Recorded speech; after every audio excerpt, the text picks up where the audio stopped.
দেখো, প্রসাধন বা ট্রান্সপিরেশন, প্রসাধনের মধ্যে প্রসাধন কাকে বলে এটা তো জানো তোমরা, যে এটা একটা শারীরবৃত্তীয় প্রক্রিয়া, ফিজিওলজিক্যাল প্রসেস, যে প্রক্রিয়ায় উদ্ভিদের বায়বীয় অঙ্গ যেমন পাতা থেকে অতিরিক্ত পানি বাষ্প আকারে বেরিয়ে যায়, তাকে কি বলা হয়? প্রসাধন বা বাষ্পমোচন বলা হয়। তো আমাদের কত পার্সেন্ট প্রসাধন স্বাভাবিকভাবে আমাদের মানে কত পার্সেন্ট পানি উদ্ভিদ দেহ থেকে বেরিয়ে যায়? উদ্ভিদ যে পানিটা গ্রহণ করে টোটাল, যদি 100% পানি ধরো যে 100% পানি সে গ্রহণ করলো মূলরুমদের মাধ্যমে মাটি থেকে, 99% পানি বাষ্প আকারে বাইরে বের করে দিবে, বাকি 1% পানি সে নিজের কাজে লাগবে। ঠিক আছে, তাহলে যে 99% পানি বাষ্প আকারে বের করে দেয়, বাকি 1% পানি সে কাজে লাগায়। তো বিজ্ঞানী কার্টিস এটাকে প্রয়োজনীয় মঙ্গল বা তোমার নেসেসারি ইভিল বলে আখ্যায়িত করেছেন। আমাদের প্রসাধনকে কি বলা হয়? প্রয়োজনীয় মঙ্গল। কারণ কেন বলা হয়? কারণ এটা একটা অত্যাবশ্যকীয় প্রক্রিয়া। কারণ হলো উদ্ভিদ অতিরিক্ত এই পানিটা জমা রাখতে পারে না, উদ্ভিদ এই অতিরিক্ত পানিটাকে বাইরে বের করে দেওয়ার অবশ্যই প্রয়োজন আছে। আবার অনেক সময় দেখা যায় যখন উদ্ভিদের মাটিতে পানি থাকে না পর্যাপ্ত, তখন সে পানিতে পর্যাপ্ত পরিমাণ শোষণ করতে পারে না, কিন্তু দেখা যায় পানি তো এদিকে বেরিয়ে যাইতে আছে, ওইটা তো আর বুঝবে না যে এদিকে পানি কম, তোমাকে এখন পানি ধরে রাখতে হবে, ওটা আর সে বুঝে না, সে রীতিমতো পানি বের করে দেয়। তো ওই ক্ষেত্রে এটা আবার অমঙ্গলও হয়ে যায়, মানে উদ্ভিদের জন্য খারাপও হয়ে যায় অনেক সময়। ঠিক আছে,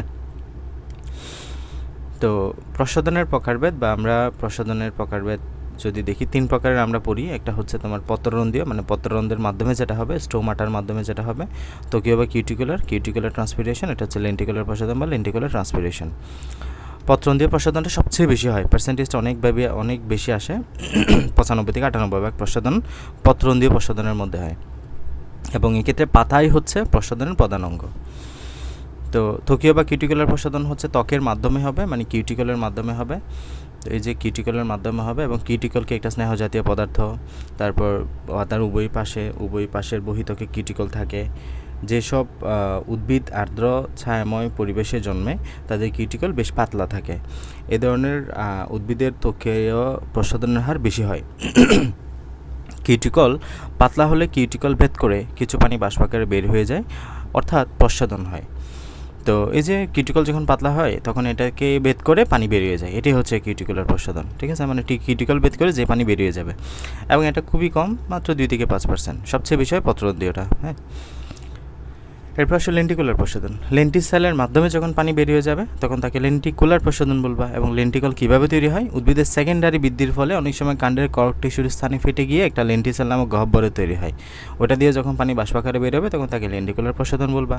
ঠিক আছে, এই আর কি। এবং লেন্টিকুলার প্রসাধন রাত দিন 24 ঘন্টা চলতে পারে। কারণ হলো পত্ররন্ধ্রীয় প্রসাধন কিন্তু 24 ঘন্টা চলতে পারে না। কারণ হলো তোমার পত্ররন্ধ্রীয় প্রসাধন হওয়ার জন্য পত্ররন্ধ্রটা খোলা রাখতে হবে। পত্ররন্ধ্র খোলা থাকে কোন সময়ে? আমাদের যখন দিনের বেলা আলো থাকে তখন। সো এছাড়া পত্ররন্ধ্র খোলা থাকতে পারে না। সো আমাদের এটা দিনের বেলায় হয় পত্ররন্ধ্রীয় প্রসাধন, বা লেন্টিকুলার প্রসাধন দিন রাতে 24 ঘন্টা হয়। 1%-এর মতো আমরা এটা দেখি। পার্থক্য ছকটা পড়ে নিবা। এরপরে হচ্ছে স্টোমাটা বা পত্ররন্ধ্র, এটা নিয়ে কিছু এখানে কথাবার্তা আছে। স্টোমাটা বা পত্ররন্ধ্র কোথায় থাকে? এটা পাতার ঊর্ধ্ব এবং নিম্নতলের বহিথকে অবস্থিত 2টি রক্ষীকোষ দিয়ে পরিবেষ্টিত সূক্ষ্ম রন্ধ্র। তাহলে এটা হচ্ছে একটা গার্ড সেল, এখানে একটা গার্ড সেল, 2টা গার্ড সেলের মাঝখানে কি থাকবে? পত্ররন্ধ্র বা স্টোমাটাটা থাকবে।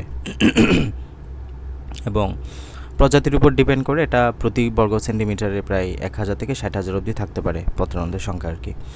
পত্ররন্ধ্রের গঠন কি থাকতে পারে? এখানে অর্ধচন্দ্রাকার আমরা গঠন দেখতে পাই, এই যে হাফ সেমিলুনার, যে অর্ধচন্দ্রাকার গঠন, মাঝখানে পত্ররন্ধ্রটা থাকে, রক্ষীকোষটা আর কি। রক্ষীকোষগুলো তোমার অর্ধচন্দ্রাকার থাকে। এই পত্ররন্ধ্রের রক্ষীকোষ একটি সুস্পষ্ট নিউক্লিয়াস এবং বহু ক্লোরোপ্লাস্ট ঘন সাইটোপ্লাজম থাকে এর মধ্যে। অধিকাংশ পত্ররন্ধ্র সকাল 10টা থেকে 11টা, দুপুর 2টা থেকে 3টায় পূর্ণভাবে খোলা থাকে। ঠিক আছে, সকাল 10টা থেকে 11টা, দুপুর 2টা থেকে 3টায় সম্পূর্ণ খোলা থাকবে, এর বাইরে এটা বন্ধ থাকবে।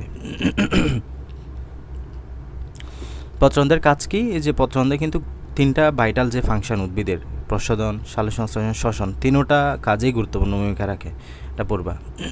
দেন এটার মাধ্যমে এই যে গ্যাসীয় বিনিময় হয়, অক্সিজেন বের হয়ে যায়, কার্বন ডাইঅক্সাইড এটা গ্রহণ করে। উদ্ভিদ দেহ থেকে অতিরিক্ত পানি এটার মধ্যে বেরিয়ে যায়, যে পত্ররন্ধ্রীয় প্রসাধন ঘটে এটার মাধ্যমে। দেন পত্ররন্ধ্রের রক্ষীকোষগুলোতে ক্লোরোপ্লাস্ট থাকে, এটা সালোকসংশ্লেষণ প্রক্রিয়ায় অংশগ্রহণ করে। উদ্ভিদের সবচেয়ে বেশি ক্লোরোপ্লাস্ট হয় কিন্তু পত্ররন্ধ্রের রক্ষীকোষগুলোতে। এখানে ম্যাসোফিল টিস্যুতে ক্লোরোপ্লাস্টটা থাকে এবং এখানের মাধ্যমে সালোকসংশ্লেষণটা সম্পন্ন হয়। প্রসাধনের সময় পানি জলীয় বাষ্প আকারে পত্ররন্ধ্রের মধ্য দিয়ে নির্গত হয়। তাহলে এটা সে পানিটা বের করে দিচ্ছে, এটাই আর কি। লুকায়িত পত্ররন্ধ্র প্রসাধনের হার কমায়। পত্ররন্ধ্র খোলা এবং বন্ধ হওয়ার কৌশল, এখানে আমরা কয়েকটা মেকানিজম পড়ব।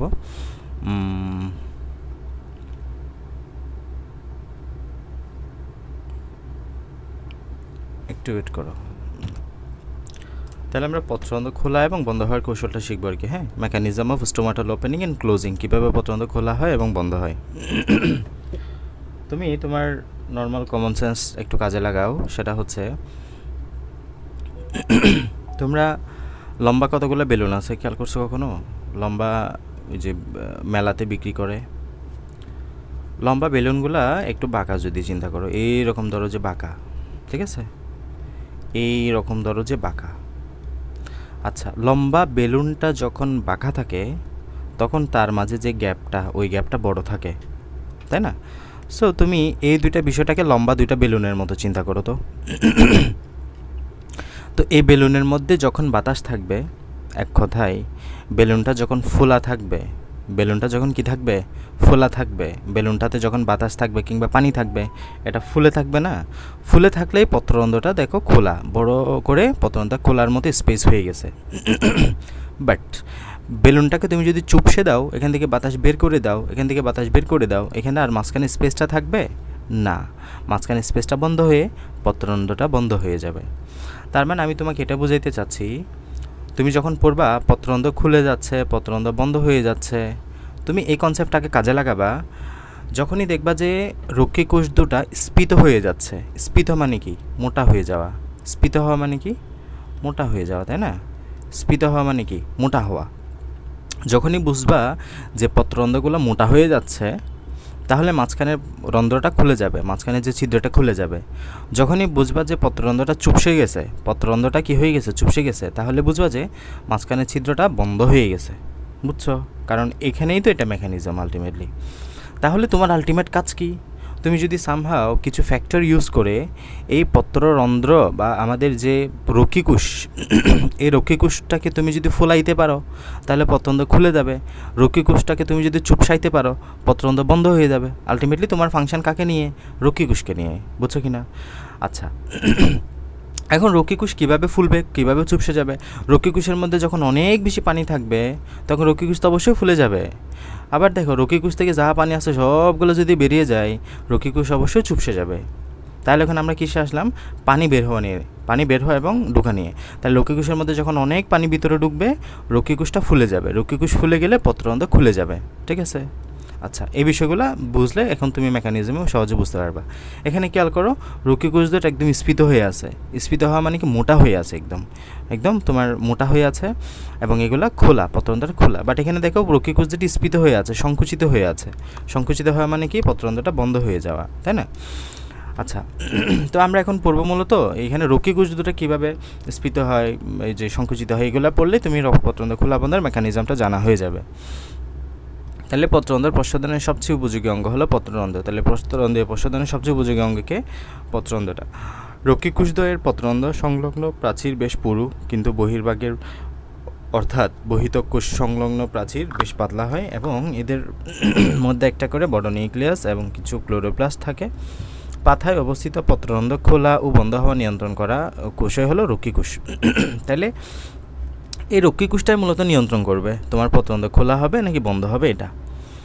তো রক্ষীকোষের স্ফীতি, এই যে আমি যে কথাটা বললাম এখন, রক্ষীকোষের স্ফীতি মানে হলো রক্ষীকোষ মোটা হয়ে যাওয়া, অথবা শিথিল হওয়া মানে হলো সংকুচিত হয়ে যাওয়া, পত্ররন্ধ্র খোলা এবং বন্ধ হওয়া নিয়ন্ত্রণ করে। কথা বুঝতে পারছো? এটা কিন্তু এভাবে করে এখান থেকে বুঝতে হবে। ওকে, একটু আচ্ছা, তো কী বললাম, এটা যখন ফুলে যাবে, রক্ষীকোষটা যখন এখান থেকে ফুলে যাবে, তখন আমাদের পত্ররন্ধ্রটা খুলে যাবে। আর যখন রক্ষীকোষটি স্ফীত হয়ে যাবে মানে শিথিল হয়ে যাবে, তখন পত্ররন্ধ্রটা বন্ধ হয়ে যাবে। ঠিক আছে? এটাই আর কি। এরপরে হচ্ছে রক্ষীকোষের পার্শ্বস্থ, এই যে এখানে এগুলো বলবা, মানে এখন পড়তে পারো, পারিপার্শ্বিক অবস্থার প্রেক্ষিতে বিভিন্ন শারীরবৃত্তীয় কারণে রক্ষীকোষের অন্তঃবিস্রবণ এবং বহিঃবিস্রবণ ঘটে। অন্তঃবিস্রবণ মানে কি? পানি ভিতরে চলে আসা। বহিঃবিস্রবণ মানে কি? পানি ভিতর থেকে বাইরে চলে যাওয়া। এটাই। তাহলে রক্ষীকোষের পার্শ্বস্থ বহিঃত্বক কোষ থেকে অন্তঃবিস্রবণ প্রক্রিয়া পানি শোষণ করে। অন্তঃবিস্রবণ মানে হলো এই যে এখানে রক্ষীকোষের এই যে আলাদা অনেকগুলো কোষ আছে না, দেখো সহকারী কোষ আছে, অনেকগুলো আলাদা কোষ আছে না, এই কোষগুলো থেকে পানি যখন এই রক্ষীকোষের ভিতরে ঢুকে যাবে তখন সেটা হচ্ছে অন্তঃঅভিস্রবণ। কথা বুঝছো? তাহলে রক্ষীকোষগুলো থেকে যখন এই যে সহকারী কোষ থেকে বা আশেপাশের কোষ থেকে যখন রক্ষীকোষের মধ্যে ভিতরে ঢুকে যাবে সেটা হচ্ছে অন্তঃঅভিস্রবণ। ঠিক আছে? এরপরে যখন পানি ঢুকে যাবে তাহলে এটা মোটা হয়ে যাবে না? মোটা হওয়া মানে স্ফীত হওয়া, এই যে পানি শোষণকার এবং স্ফীত হয়ে যায়। এর ফলে রন্ধ্র সংলগ্ন পার্শ্বপ্রাচীর পুরু হওয়ায়, এবং তাহলে এখানে পার্শ্বপ্রাচীরগুলো পুরু হয়ে গেল। দেখো এখানে কালো একটা দাগ দেখতে পাচ্ছেন, এটা হচ্ছে প্রাচীর। এই প্রাচীরটা অনেক পুরু হয়ে গেছে এবং সেলুলোজ মাইক্রোফাইব্রিল আড়াআড়িভাবে বিন্যস্ত থাকায় উল্টো দিকে বেঁকে যায়। তাহলে আড়াআড়িভাবে যেহেতু গেলে বিন্যস্ত উল্টো দিকে বেঁকে যায়, যেখানে এটা ফুলে যায়, রন্ধ্র খুলে যায়। এভাবে দেখো রন্ধ্রটা খুলে গেছে, যখন এটা তোমার অন্তঃবিস্রবণ ঘটছে, ভিতরে পানিটা ঢুকছে, তখন এটা ফুলে গেছে। ফুলে যাওয়ার পরে রন্ধ্রটা খুলে গেছে, আমি যে কথাটা বললাম। অপরদিকে বহিঃবিস্রবণ যখন ঘটে, বহিঃবিস্রবণ মানে হলো এখান থেকে পানি উল্টা দিকে চলে যাবে, এই যে তোমার কোষ থেকে পানি চলে যাবে। তাহলে কোষ থেকে যখন পানি চলে গিয়ে তোমার হারিয়ে শিথিল হয়ে পড়ে, ফলে রন্ধ্র বন্ধ হয়ে যায়। এই যে এখন তোমার এখান থেকে পানি চলে যাবে এদিকে, ফলে রন্ধ্রটা বন্ধ হয়ে যাবে।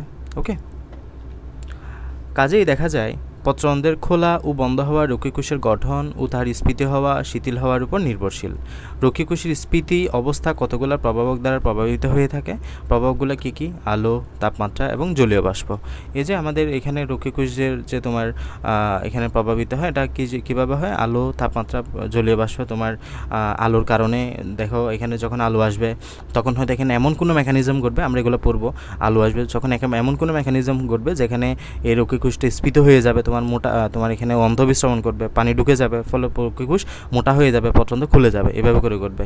তাপমাত্রা এখানে প্রভাব রাখতে পারে, জলীয় বাষ্প গঠনের জন্য এটা করতে পারে। তো অনেকগুলো মতবাদ আছে, আমরা দেখি একটা মতবাদ এখানে দেখো, বিজ্ঞানী লয়েড বা স্ট্রাসবুর্গের মতবাদ। এটাই মূলত এখানে পড়া। স্ট্রাসবুর্গের মতবাদটা বুঝে গেলে বাকি সবগুলো তোমার কাছে ক্লিয়ার হয়ে যাবে। সো আমি আমার একটা নোট থেকে বিষয়টা পড়া, এখানে অ্যারো চিহ্ন দিয়ে আমি সহজভাবে ক্লিয়ার করছি বিষয়টা, তোমার কাছে সহজ হয়ে যাবে আশা করি। খেয়াল করো এখানে আমাদের তোমার সুগার বা চিনি, ঠিক আছে? সুগার বা চিনির মতবাদটা খেয়াল করো। এই সুগার বা চিনিটা হলো তোমার কুশ তরল বা পানিতে দ্রবণীয়, মানে কুশ তরল বা পানিতে এটা মিশে যায় আর কি। হ্যাঁ, সুগার মানে তো জানো, সুগার বা চিনিটা কুশ তরল বা পানিতে কি হয়ে যায়? দ্রবণীয় হয়ে যায়, মিশে যায়।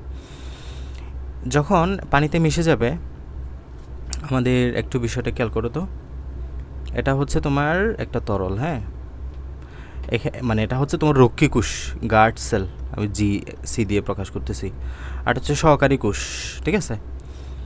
তাহলে এই যে তোমার সুগার বা চিনি যখন রক্ষীকোষের মধ্যে থাকবে, তখন রক্ষীকোষের মধ্যে তোমার হবে না, এখানে রক্ষীকোষের মধ্যে চিনি বেড়ে গেল, খেয়াল করো, চিনি বেড়ে গেল, এখানে রক্ষীকোষের পানিগুলো খুব ঘন হয়ে গেল, তাই না? তাহলে খেয়াল করো তো, এখানে কিন্তু আবার কি তোমার পানির ঘনত্ব কম, মানে আমাদের চিনির ঘনত্বটা কম, কারণ এখানে চিনি নাই খুব একটা, পাশের কোষে আর কি। তুমি কি বলতেছো? সুগার বা চিনিটা কোষতরল বা পানিতে দ্রবণীয়। আচ্ছা, এই রক্ষীকোষের মধ্যে যে পানিটা আছে ওইখানে তোমার চিনির পরিমাণ বেড়ে গেল, তাহলে যেহেতু দ্রবণীয়, ফলে এখানে যেহেতু অনেক বেশি পরিমাণ চিনি বেড়ে যাবে, ফলে রক্ষীকোষের অভিস্রবণিক চাপ বেড়ে যাবে। কেন অন্তঃবিস্রবণিক চাপ বাড়বে? খেয়াল করো, আমরা জানি অভিস্রবণ মানে কি? অভিস্রবণ মানে হলো তোমার নিম্ন ঘনত্ব থেকে উচ্চ ঘনত্বের দিকে দ্রাবক চলাচল করবে, মানে পানি চলাচল করবে। তাহলে এদিকে দেখো অধিক ঘনত্ব না, চিনির অধিক ঘনত্ব না, আর এদিকে নিম্ন ঘনত্ব না, সো পানিটা অফকোর্স এদিক থেকে এদিকে আসবে। কি আসবে? পানি, H2O। এই যে এখানে পানি আসার জন্য একটা চাপ তৈরি হওয়া, এটা হচ্ছে রক্ষীকোষে অভিস্রবণিক চাপটা বেড়ে যাওয়া, বুঝছো? আর যখনই অভিস্রবণিক চাপ বাড়বে অটোমেটিক্যালি অন্তঃবিস্রবণ করবে। অন্তঃবিস্রবণ মানে কি? এই যে পানিটা রক্ষীকোষের ভিতরে চলে আসবে আশেপাশের কোষ থেকে, ফলে রক্ষীকোষটা ফুলে যাবে। দেখো রক্ষীকোষটা ফুলে গেল যখনই পানি প্রবেশ করলো, আমরা জানি রক্ষীকোষ ফুলে গেলে পত্ররন্ধ্র খুলে যাবে, বুঝছো কি না? তাহলে আবার বলি, শুরুতে সুগার বা চিনি যখন এখানে মিশে যাবে তখনই সুগার বা চিনির ঘনত্বটা বেড়ে গেল। যখনই কোষের মধ্যে সুগার বা চিনির ঘনত্বটা বেড়ে গেল, যে পাশের কোষ যেটা আছে ওইখানে চিনির ঘনত্বটা কম। এখন আমরা জানি অভিস্রবণের শর্ত অনুসারে নিম্ন ঘনত্ব থেকে উচ্চ ঘনত্বের দিকে পানি চলাচল করবে। সো স্বাভাবিকভাবেই এই নিম্ন ঘনত্ব থেকে উচ্চ ঘনত্বের দিকে আমাদের কি চলাচল করে, পানিটা তোমার চলাচল করে। ঠিক আছে, এভাবে করে আমাদের তোমার এটা হয়, তোমার অন্তঃবিস্রবণটা হয়। ওকে, অন্তঃবিস্রবণ করলো এবং রক্ষীকোষ ফুলে গেল, পত্ররন্ধ্র খুলে গেল। এখন যদি উল্টা ঘটনা ঘটে কখনো, এখন দেখো স্টার্চ বা শ্বেতসার এটা কোষতরবলা পানিতে অদ্রবণীয়, মানে এখন কখনো যদি এখানে স্টার্চ থাকে, এখন তো চিনি এনে দিলা, চিনি দেওয়ার কারণে তোমার এখানে সুন্দর মতো এটা দ্রবীভূত হয়ে গেল, অন্তঃবিস্রবণিক চাপ বেড়ে গেল, ফলে তোমার অন্তঃবিস্রবণ ঘটলো। কিন্তু এখন যদি এখানে তুমি স্টার্চ দাও বা শ্বেতসার দাও, এই জাতীয় পদার্থ দাও, এই জাতীয় পদার্থ এখানে মিশবে না, ফলে এখানে স্বাভাবিক কোষের চাইতে দেখা যাবে যে ওইখানে চিনির ঘনত্বটা বেশি, বাট এখানে চিনির ঘনত্বটা কম, কারণ এখানে চিনি তো এই স্টার্চ বা শ্বেতসার দ্রবীভূত হচ্ছে না, তাই না? এই যে কোষতল বা পানিতে অদ্রবণীয় থাকে এটা, ফলে রক্ষীকোষে অভিস্রবণিক চাপ কম, ফলে এখানে অভিস্রবণিক চাপ কম হবে, আবার এখানে তখন চিনির ঘনত্ব বেশি হয়ে যাবে, কারণ এখানে চিনি এখন যায় নাই। সো আমাদের পানি এই নিম্ন ঘনত্ব থেকে উচ্চ ঘনত্বের দিকে চলে যাবে। আমরা জানি এক্ষেত্রে অভিস্রবণিক চাপ যখন এখানে বেশি হবে, মানে বহিঃঅভিস্রবণের চাপ যখন বেশি হবে, তোমার অভিস্রবণের চাপ যখন কম হবে, তখন বহিঃঅভিস্রবণ ঘটবে, মানে হলো রক্ষীকোষ থেকে উল্টা দিকে চলে যাবে তোমার পানি, নিম্ন ঘনত্ব থেকে বেশি ঘনত্বের দিকে পানিটা যাবে, ফলে বহিঃঅভিস্রবণ ঘটবে এবং রক্ষীকোষ চুপসে যাবে, ফলে পত্ররন্ধ্র বন্ধ হয়ে যাবে। ঠিক আছে, আবারও বলছি, শ্বেতসার বা স্টার্চটা এখানে দ্রবীভূত হবে না, দ্রবীভূত না হওয়ায় এখানে ঘনত্বটা কমে যাবে।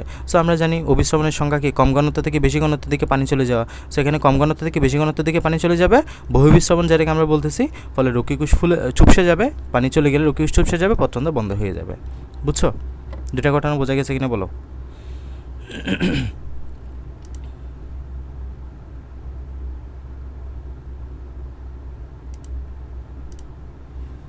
কাউসার বোঝা গেছে? এরপরে দেখো, এখন এই দুইটা বিষয় যদি বুঝে থাকো, এই দুইটা বিষয়ের সাথে তুমি বাকি বিষয়গুলো রিলেট করতে পারবে এখন, হ্যাঁ। বাট এই দুইটা না বুঝলে বাকিগুলো রিলেট করতে পারবে না। তাহলে এখানে তোমাকে দুইটা বিষয় বলছি। প্রথম কথা হলো, এখানে সুগার বা চিনি থাকতে হবে। সুগার বা চিনি থাকলে এটা দ্রবণীয় হয়, অভিস্রবণিক চাপ বেশি হয়, অন্তঃবিস্রবণ ঘটে, পত্ররন্ধ্র খুলে যায়। অন্যদিকে শ্বেতসার থাকলে উল্টা ঘটনা ঘটে, পত্ররন্ধ্র বন্ধ হয়ে যায়। এখন পিএইচ মতবাদ, এরপরে আমরা একটা পিএইচ মতবাদ পড়ব। পিএইচ মতবাদটা মূলত কী বোঝাচ্ছে? এই যে আমরা জানি তোমার সালোক সংশ্লেষণ শুধু কখন ঘটে? দিনে ঘটে, কারণ সালোক সংশ্লেষণের জন্য তোমার কি প্রয়োজন হয়? এই যে পত্ররন্ধ্র খোলা প্রয়োজন হয়। সো আমাদের সালোক সংশ্লেষণটা শুধুমাত্র দিনে ঘটবে। ঠিক আছে, সালোক সংশ্লেষণ কখন ঘটবে? শুধু দিনে ঘটবে। তো আমরা জানি সালোক সংশ্লেষণের একটা প্রোডাক্ট কি? কার্বন ডাইঅক্সাইড, তাই না? সালোক সংশ্লেষণের একটা প্রোডাক্ট কি? কার্বন ডাইঅক্সাইড তৈরি হওয়া। আবার শ্বসন কখন ঘটে? শ্বসন কিন্তু দিনেও ঘটে, রাতেও ঘটে। এই যে সারা সময় ঘটে, এটা পুরো সময় ঘটে, দিনেও ঘটে, রাতেও ঘটে। বাট সালোক সংশ্লেষণ কখন ঘটবে? শুধুমাত্র দিনে ঘটবে। এখন আমরা জানি তোমার এই যে সালোক সংশ্লেষণের সময় কী তৈরি হয়? কার্বন ডাইঅক্সাইড তৈরি হয়। আবার শ্বসনের জন্য কার্বন ডাইঅক্সাইড প্রয়োজন হয়, এটা তো জানো তোমরা। শ্বসনের জন্য কি প্রয়োজন হয়? কার্বন ডাইঅক্সাইড প্রয়োজন হয়। বাট সালোক সংশ্লেষণে কার্বন ডাইঅক্সাইড সে ত্যাগ করে। এখন দিনের বেলা শ্বসনে তোমার যে কার্বন ডাইঅক্সাইড প্রয়োজন হচ্ছে, ওইটা কোত্থেকে আসে? ওইটা তোমার সালোক সংশ্লেষণ থেকে আসে। ঠিক আছে, দিনের বেলা কি হয়? তোমার অতিরিক্ত যে আমি উল্টাভাবে বলছি বিষয়টা, সরি। আমি বললাম শ্বসনের বেলায় তোমার কার্বন ডাইঅক্সাইড কী হবে? তৈরি হবে। শ্বসনের বেলায় কার্বন ডাইঅক্সাইড কী হবে? তৈরি হবে। আর সালোক সংশ্লেষণের বেলায় কার্বন ডাইঅক্সাইডটা প্রয়োজন হবে। উল্টা বললাম আমি, কার্বন ডাইঅক্সাইড প্রয়োজন হবে। এখন খেয়াল করো, শ্বসন আমরা জানি রাত দিন 24 ঘন্টা ঘটে, তাই না? আর সালোক সংশ্লেষণ শুধুমাত্র দিনে ঘটবে। তো দিনের বেলা যে কার্বন ডাইঅক্সাইডটা তৈরি হলো, ওই কার্বন ডাইঅক্সাইডটাও দিনের বেলা আবার সালোক সংশ্লেষণে চলে যাচ্ছে, তাই না?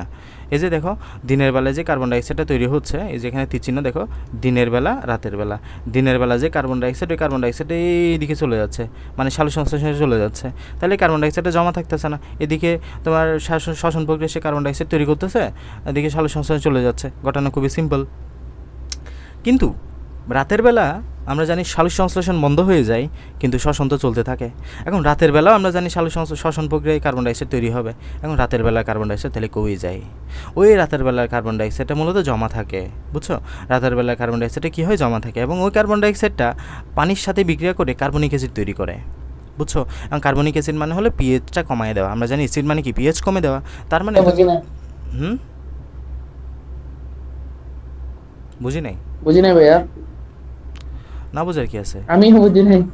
শ্বসন প্রক্রিয়া দিনেও ঘটবে রাতেও ঘটবে, শ্বসন প্রক্রিয়া দিনেও ঘটবে রাতেও ঘটবে, এবং শ্বসন প্রক্রিয়ার জন্য অলওয়েজ কার্বন ডাইঅক্সাইড তৈরি হয়, দিনেও তৈরি হচ্ছে কার্বন ডাইঅক্সাইড, রাতেও কার্বন ডাইঅক্সাইড তৈরি হচ্ছে। আর সালোক সংশ্লেষণ প্রক্রিয়ায় কার্বন ডাইঅক্সাইড প্রয়োজন হয়। এখন দিনের বেলা শ্বসনে যে কার্বন ডাইঅক্সাইডটা তৈরি হলো, এটা তো সালোক সংশ্লেষণ প্রক্রিয়ায় চলে যাচ্ছে, ফলে দিনের বেলা কোনো ঝামেলা নাই।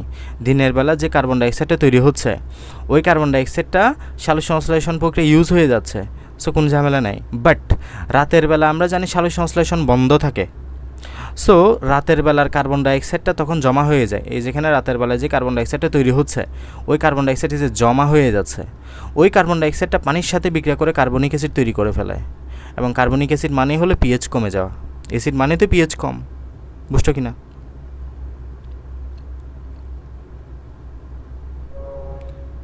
সৌরভ বোঝা গেছে? সৌরভ বুঝতে পারছো কি না? ভাই আমি প্রথমে চতুর্ক বসছি, বাট আমার এখানে ওয়াইফাই চলে গেছে, এরপর ওগুলা তো আর শুনিনি। কাউসার বুঝছো? জি, রেকর্ডেড করে নিবা, হ্যাঁ আমি রেকর্ডেড দিয়ে দিব, রেকর্ডেড করে নিবা সৌরভ। আমি আবারও বলছি, শ্বসন প্রক্রিয়ায় দিনে এবং রাতে চলে, এবং শ্বসন প্রক্রিয়া কার্বন ডাইঅক্সাইড অলওয়েজ তৈরি হবে। অন্যদিকে সালোক সংশ্লেষণ প্রক্রিয়ায় কার্বন ডাইঅক্সাইড প্রয়োজন হবে। তো দিনের বেলা যে কার্বন ডাইঅক্সাইডটা তৈরি হলো, ওই কার্বন ডাইঅক্সাইডটা কোথায় চলে যায়? সালোক সংশ্লেষণ প্রক্রিয়া ইউজ হয়ে যায়, তো দিনের বেলা কোনো ঝামেলা হয় না। বাট রাতের বেলা যে কার্বন ডাইঅক্সাইডটা তৈরি হচ্ছে শ্বসন প্রক্রিয়ার মাধ্যমে, ওই কার্বন ডাইঅক্সাইডটা সালোক সংশ্লেষণ ইউজ হতে পারতেছে না, ফলে এটা জমা থাকে। ওই জমা থাকার মাধ্যমে এটা পানির সাথে বিক্রিয়া করে ফেলে, বিক্রিয়া করে কার্বনিক অ্যাসিড তৈরি করে। ওই কার্বনিক অ্যাসিডের জন্য পাতার পিএইচের মান বা দিনে এখানে পিএইচের মান কত হয়ে যায়? 7 হয়ে যায়, কারণ আমরা জানি অ্যাসিড মানেই কি পিএইচ কমে যাওয়া। তার মানে আমরা একটা সিদ্ধান্তে আসতে পারি, দিনের বেলা পিএইচ 7 থাকে, দিনের বেলা কোনো ঝামেলা হয় না। দিনের বেলা কি হয়? দিনের বেলা কোনো ঝামেলা থাকে না, দিনের বেলা নর্মাল থাকে, কারণ যতটুকু কার্বন ডাইঅক্সাইড তৈরি হচ্ছে ইউজ হয়ে যাচ্ছে, কোনো কার্বনিক অ্যাসিড তৈরি হয় না দিনের বেলা। তো কার্বনিক অ্যাসিডটা তৈরি হচ্ছে মূলত রাতের বেলা, সো এই জন্য রাতের বেলা দেখো পিএইচটা কম, পিএইচ কত হয়ে গেছে? 5 হয়ে গেছে। তাহলে আমরা এটা জানি, দিনের বেলা পিএইচ 7, রাতের বেলা পিএইচ কী থাকে? 5 থাকে। এখন এই যে এই ঘটনাটা কাজ করে মূলত এখানে, তোমার পিএইচ যখন 5 থাকে, বা এখানে দেখো পিএইচ যখন তোমার 7 থাকে, ওই পিএইচ 7-এর মধ্যে দ্রবণীয় শ্বেতসার এবং ইনঅর্গানিক ফসফেট পরস্পরের সাথে যুক্ত করে দ্রবণীয় চিনিতে পরিণত হয় যখন পিএইচের মান 7। পিএইচ 7-এর মধ্যে এই বিক্রিয়াটা করতে পারে। এখানে একটা উভমুখী বিক্রিয়া দেখাচ্ছে, একটা এদিকে আর একটা হচ্ছে এদিকে। এই উভমুখী বিক্রিয়া সম্মুখী বিক্রিয়াটা ঘটবে যখন পিএইচের মান 7 হবে, পশ্চাৎমুখী বিক্রিয়াটা ঘটবে যখন পিএইচের মান 5 হবে। কথা বোঝা গেছে? তাহলে সম্মুখমুখী বিক্রিয়া কখন ঘটবে? যখন পিএইচের মান 7 হবে। পশ্চাৎমুখী মানে হলো পিএইচের মান 5 হবে। আর সম্মুখমুখী মানে কি? সম্মুখমুখী মানে হলো দ্রবণীয় চিনি তৈরি হওয়া। কখন? পিএইচ যখন 7। পিএইচ 7 কখন হয়? দিনের বেলা হয়। দিনের বেলা কী তৈরি হচ্ছে? দ্রবণীয় চিনি তৈরি হচ্ছে। চিনি তৈরি হলে কি হয়? এই ঘটনা ঘটে। চিনি দ্রবণীয়, কোষতলে অবিশ্রাবণিক চাপ বেশি, অন্তঃবিশ্রাবণ ঘটে, রক্ষীকোষ খুলে যায়, রক্ষীকোষ ফুলে যায়, পত্রন্ত্র খুলে যায়। তাহলে দিনের বেলা এজন্য পত্রন্ত্র খোলা থাকে। বুঝতে পারছো? আবার উল্টা দিকে করতে পারে, যেমন রাতে। এই যে রাতে আমরা জানি পিএইচ 5 থাকে। এখন পিএইচ 5-এর ঘটনাটি উল্টে যাবে। পিএইচ 5-এ দ্রবণীয় চিনিটা অদ্রবণীয় শ্বেতসার এবং ইনঅর্গানিক ফসফেট তৈরি করে ফেলে। এখন আমরা জানি এই দ্রবণীয় শ্বেতসারটা, অদ্রবণীয় যে শ্বেতসার, এটা কিন্তু আবার পানিতে অদ্রবণীয়, মানে দ্রবীভূত হয় না, ফলে রক্ষীকোষ অবিশ্রাবণিক চাপ কম থাকে, বহিঃবিশ্রাবণ ঘটে, রক্ষীকোষ চুপসে যায়, পত্ররন্ধ্র বন্ধ হয়। বুঝতে পারছো? এটাই হচ্ছে মূল ঘটনা। এখানে বিষয়টা খুবই সহজ, প্রথম থেকে আবারও করবা, তাহলে খুব সুন্দর মতো মিলে যাবে। হ্যাঁ, মানে ডট মিলানোর মতো অনেকটা, এদিকে এটা হলে এদিকে এটা হবে। জাস্ট একটা সামারি মনে রাখতে হবে, আমরা মূল কথা পড়বো যে দিনের বেলা পত্ররন্ধ্র বন্ধ খোলা থাকে, রাতের বেলা পত্ররন্ধ্র বন্ধ থাকে। কেন? কারণ দিনের বেলা পিএইচের মান 7 থাকে, এবং পিএইচের মান যখন 7 থাকে তখন মূলত দ্রবণীয় চিনিটা তৈরি হয় এদিক থেকে এদিকে। এখন দ্রবণীয় চিনি হলে আমরা জানি যে পত্ররন্ধ্র খুলে যাবে। আবার রাতের বেলা আমরা জানি পিএইচের মান 5 থাকে। কেন 5 থাকে? কারণ রাতের বেলা কার্বন ডাইঅক্সাইডটা জমা হয়ে কার্বনিক অ্যাসিড তৈরি হচ্ছে। এখন রাতের বেলা যদি পিএইচ 5 থাকে, পিএইচ 5-এ বিক্রিয়াটা উল্টা হয়, মানে দ্রবণীয় চিনিটা অদ্রবণীয় শ্বেতসার পরিণত হয়। এখন অদ্রবণীয় শ্বেতসার যখন পরিণত হবে তখন আমাদের পত্ররন্ধ্র বন্ধ থাকবে। এই যে স্টার্চ বা শ্বেতসার থাকলে, পত্ররন্ধ্র বন্ধ থাকে। ঠিক আছে, এই ঘটনাটা মিলাবা, এটাই বইয়ের মধ্যে কথাবার্তাগুলো বলা আছে। এখন বইয়ের রিডিংটা তোমরা দিবা, হ্যাঁ, বইয়ের মধ্যে এগুলো পড়বা। বইয়ের মধ্যে অনেক শর্ট করে বলা, আমি এখানে তো অনেক বিস্তারিতভাবে বলছি। এই যে বিজ্ঞানী লয়েড স্টার্সুগার মতবাদটা দেন। স্টার্সুগার মতবাদ মানে হলো আমরা শুরুতে যেটা পড়ছি ওইটা, যে স্টার্সবার সাথে সাথে অদ্রবণীয় হওয়া, এটা রুকিকুশি অবিশ্রামী চাপ কমে যায়, বহিঃবিশ্রামণ ঘটে, শিথিল হয়ে পত্রন্দ বন্ধ হয়ে যায়, এই আর কি। আর শায়েরির মতবাদ হচ্ছে পিএইচের জন্য। এই যে দেখো এখানে যখন তোমার পিএইচ তোমার 7 থাকে, মানে দিনের বেলা যখন আলো থাকে, পিএইচ 7 থাকলে এই যে এই অদ্রবণীয় সাথে সাথে অজৈব ফসফেট বিক্রিয়া করে দ্রবণীয় চিনি তৈরি করে, এবং দ্রবণীয় চিনি তৈরি করলে কি বললাম, ওই যে ঘটনাটা ঘটে। ঠিক আছে, এই যে দেখো আমাদের রাত্রিতে সূর্যালোক না থাকায় সালোক সংশ্লেষণ বন্ধ হয়ে যায়, কিন্তু শ্বসন তো আমরা জানি চলতে থাকে। শ্বসন 24/7 চলে, শ্বসন রাত দিন 24 ঘন্টা চলে, আর সালোক সংশ্লেষণ শুধু দিনের বেলা চলে। তাহলে শ্বসনের ফলে যে কার্বন ডাইঅক্সাইড তৈরি হলো, ওটা কার্বনিক অ্যাসিড তৈরি করে, ফলে পিএইচ কমে যায়। কুশরসের পিএইচ কম হলে কুশরস দ্রবণীয় চিনিটা অদ্রবণীর সাথে সাথে পরিণত হয়। এই যে পিএইচটা যদি কম হয়, এই যে তোমার যে চিনিটা এটা সাথে সাথে পরিণত হবে, ফলে বহিঃবিশ্রামণ করবে, পত্রন্ত্র বন্ধ হয়ে যাবে। আমি যেভাবে বলছি ওইভাবে পড়বা বইয়ের লেখাগুলো, তাহলে গোলাবে না আর। হ্যাঁ, এই আর কি। এরপরে হচ্ছে আধুনিক মতবাদ বা প্রোটন পাম্প মতবাদ, এগুলো একদম সহজ বিষয়, এগুলো নিজেরাই পড়বা। এখান থেকে যেরকম পটাশিয়াম আয়ন, এটা তোমার পটাশিয়াম আয়ন এখানে তোমার মূল কারণ হিসেবে ধরা হয় আর কি। পটাশিয়ামের জন্য আমাদের পত্রন্ত্র খোলা এবং বন্ধ হওয়াটা নিয়ন্ত্রিত হয়। জাস্ট একটা রিডিং দিবা, অতটা গুরুত্বপূর্ণ না, মানে জাস্ট এটা পড়বা। রুকিকুশ থেকে সক্রিয়ভাবে হাইড্রোজেন আয়ন বের হয়ে গেলে পত্রন্ত্র খুলে যায়। ঠিক আছে, আর পটাশিয়াম তোমার যখন প্রবেশ বৃদ্ধি পায় তখন পত্রন্ত্র খুলে যায়, মানে হলো এই যে পত্রন্ত্র যখন এদিকে দেখো পটাশিয়ামের দিকগুলো কোন দিকে দেওয়া আছে, যখন পটাশিয়াম ভিতরে ঢুকবে তখন পত্রন্ত্র খুলে যাবে। আবার যখন পটাশিয়াম বের হয়ে যাবে, এই যে দেখো পটাশিয়াম এখন কি হচ্ছে, বের হয়ে যাচ্ছে, তখন পত্রন্ত্র বন্ধ হয়ে যাবে। মানে মেন ফাংশনকে রোল করতেছে এখানে পটাশিয়াম খুব বের হয়ে যাওয়া মানে পটাশিয়াম ভিতরে ঢুকা মানে হলো খুলে যাওয়া, আর পটাশিয়াম বের হয়ে যাওয়া মানে হলো বন্ধ হয়ে যাওয়া। এটাই হচ্ছে মূল কারণ। ঠিক আছে, এগুলো লাগবে না। পত্রন্ত্রের প্রভাবক সমূহ পড়বা। এখানে পত্রন্ত্রের অনেকগুলো প্রভাবক আছে। বাহ্যিক প্রভাবক আছে আলো, দেখো ব্লু লাইটের মধ্যে পত্রন্ত্রটা ত্বরান্বিত হয়, মানে নীল আলোতে পত্রন্ত্র প্রসাধন হার সবচেয়ে বেশি হয়। প্রসাধনের আমাদের প্রভাবক প্রসাধনিত নাকি, হ্যাঁ প্রসাধনের প্রভাবক, এগুলো সিকিউর ঘ নাম্বারে আসতে পারে অনেক সময়, পড়বা। বাহ্যিক আলোতে ব্লু লাইটে পত্রন্ত্রগুলো ত্বরান্বিত হয়। তাপমাত্রার মধ্যে হ্রাস বৃদ্ধির ফলে পত্রন্ত্রের হারও হ্রাস বৃদ্ধি হয়, মানে একটা অপটিমাম টেম্পারেচার রাখতে হবে। আপেক্ষিক আর্দ্রতার সাথে বিষয়টা ইনভার্সলি প্রপোর্শনাল, মানে হচ্ছে আপেক্ষিক আর্দ্রতা বাড়লে কমে, কমলে বাড়ে, এটা একটু মনে রাখবা। আপেক্ষিক আর্দ্রতা বাড়লে পত্রন্ত্রের হার কমবে, প্রসাধনের হার কমবে। আপেক্ষিক আর্দ্রতা কমলে প্রসাধনের হার বেড়ে যাবে। বায়ুপ্রবাহ যত বেশি প্রসাধনও তত বেশি। আবহাওয়ামণ্ডলের চাপ, এই যে আবহাওয়ামণ্ডলের চাপ বাড়লে প্রসাধনের হার কমে, মানে উল্টা, এটা বাড়লে এটা কমবে, ইনভার্সলি প্রপোর্শনাল। আর অভ্যন্তরীণ প্রভাবক কী আছে, মূল বিটপ অনুপাত, তারপর পাতার আয়তন সংখ্যা। এই যে পাতার আয়তনের সংখ্যা, আয়তন যত বড় হবে প্রসাধনের তত বেশি হবে। পাতার গঠনের উপরই কিছুটা ডিপেন্ড করে। ম্যাচুবল টিস্যুতে পানির পরিমাণ, জীবনী শক্তি, এগুলোর উপর মোটামুটি আমাদের ডিপেন্ড করে। প্রসাধনের অপকারিতা উপকারিতা এগুলো রিডিং দিবা। নেতিবাচক প্রভাব কী, এই আর কি। প্রসাধনের বাষ্পীভবনের মধ্যে পার্থক্যের ছকটা পড়বা। এবং এখানে কিছু কথাবার্তা আছে। অভিস্রবণ কাকে বলে এগুলো তোমরা জানো, কম ঘনত্ব থেকে নিম্ন ঘনত্বের দিকে দ্রাবক প্রবাহিত হওয়াটা অভিস্রবণ বলে। আর ডিফিউশন বা ব্যাপন কাকে বলে আমরা জানি, যখন অধিক ঘনত্ব থেকে তোমার কম ঘনত্বের দিকে যায় তখন সেটা হচ্ছে ডিফিউশন বা ব্যাপন। অভিস্রবণের চাপ কাকে বলে, প্লাজমোলাইসিস বলতে কী বুঝো, এগুলো এমসিকিউতে আসবে আর কি। টার্জিসিটি বা রসস্ফীতি মানে হলো অন্তঃবিস্রবণ হলো, দেখো যখন কোনো কোষের মধ্যে অন্তঃবিস্রবণ হলে, মানে এখানে অনেক বেশি পানি ঢুকে গেল, এই পর্দার মধ্যে একটা চাপ তৈরি হবে না অন্তঃবিস্রবণের ফলে, এটাই হচ্ছে রসস্ফীতি বা টার্জিডিটি, টার্গার প্রেশার। এখানে তোমার যখন অন্তঃবিস্রবণটা হয় তখন এই যে পানি কোষের স্ফীতি হওয়াটাকে টার্জিডিটি বলা হয়। টার্গার প্রেশার মানে হলো স্ফীতি চাপ, সেম কথাবার্তা। প্রোটোপ্লাজম কর্তৃক যে কোষ প্রাচীরের উপর যে চাপ তৈরি করে, এখানে অন্তঃবিস্রবণের ফলে তোমার প্রোটোপ্লাজম কোষের উপর যে চাপ দেবে কোষ পর্দার উপর, এগুলাই হচ্ছে আমাদের টার্গার প্রেশার। ইমবাইবেশন এগুলা পূর্বে একটু মানে শুকনা জাতীয় পদার্থ তরল পদার্থ শোষণের যে পদ্ধতি, এটাকে ইমবাইবেশন বলা হয়। যেমন তোমরা দেখো না আটা আছে না, আটার মধ্যে পানি দিলে পানিটাকে শোষণ করে ফেলে, এটা হচ্ছে একটা ইমবাইবেশন প্রসেসটা। এই যে সেলুলোজ স্টার্চ, আটা স্টার্চ, প্রোটিন, জেলাটিন, হ্যাঁ আর কি। আমরা নেক্সট দিন সালোক সংশ্লেষণ পড়ব। আজকে আমাদের প্রসাধন শেষ। খুব ভালো মতো করে পড়বা।